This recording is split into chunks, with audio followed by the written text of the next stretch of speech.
दिल्लीतील आंदोलन, विद्यार्थ्यांवर झालेला कथित लाठीचार्ज, रक्तबंबाळ झालेली तरुणाई, सोशल मीडियावरचे भयानक व्हिडिओज आणि महाराष्ट्रात उमटलेला संताप. एका बाजूला दिल्लीत आंदोलक विद्यार्थ्यांवर पोलिसांकडून लाठीचार्ज झाल्याची दृश्य समोर आली. अनेक विद्यार्थी जखमी झाल्याचा दावाही करण्यात आला.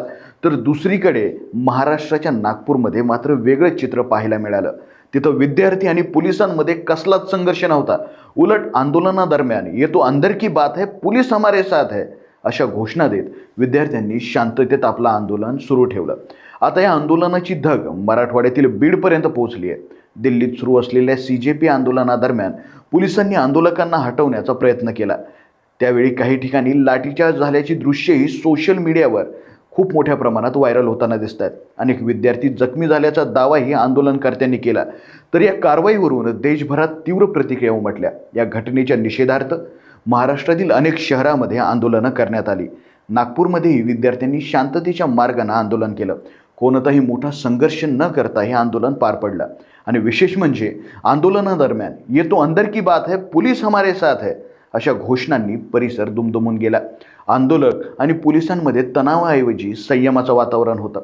मुंबईत दिल्लीतील आंदोलनाच्या समर्थनार्थ कॉक्रोच जनता पार्टीच्या वतीनं दादर येथील चैत्यभूमी परिसरात आंदोलनाची हाक देण्यात आली होती. मोठ्या संख्येनं विद्यार्थी आणि नागरिक या आंदोलनासाठी जमा झाले होते. मात्र आंदोलनाला परवानगी नसल्याचं सांगत पोलिसांनी जमाव पांगवण्याचाही प्रयत्न केला.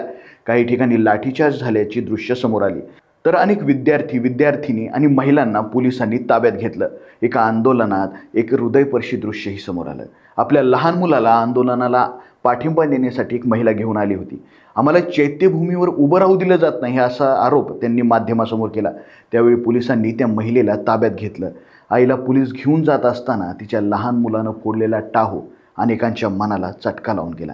दरम्यान बीडमध्येही या आंदोलनाला प्रतिसाद मिळाला. विविध विद्यार्थी, सामाजिक कार्यकर्ते आणि नागरिकांसह राष्ट्रवादी काँग्रेस, शरद पवार गट पक्षाच्या पदाधिकाऱ्यांनीही आंदोलनाला पाठिंबा दर्शवत निषेध नोंदवला.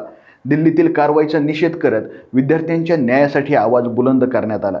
दिल्लीतील लाठीचार्ज असो, मुंबईतील पोलीस कारवाई असो किंवा नागपूरमधील शांततेत झालेलं आंदोलन, या सर्व घटनांनी एक प्रश्न पुन्हा एकदा ऐरणीवर आलाय. विद्यार्थी न्याय मागत असतील तर त्यांच्या आवाजाला उत्तर संवादानं मिळणार आहे की दडपशाहीनं? आणि आता हा प्रश्न केवळ दिल्लीचा किंवा मुंबईचा राहिलेला नाही आहे, तो महाराष्ट्राचा आहे, तो बीडचाही आहे आणि सर्वात महत्त्वाचं, तो देशातील लाखो विद्यार्थ्यांच्या भविष्याचा आहे. पाहत रहा लोकाशा TV.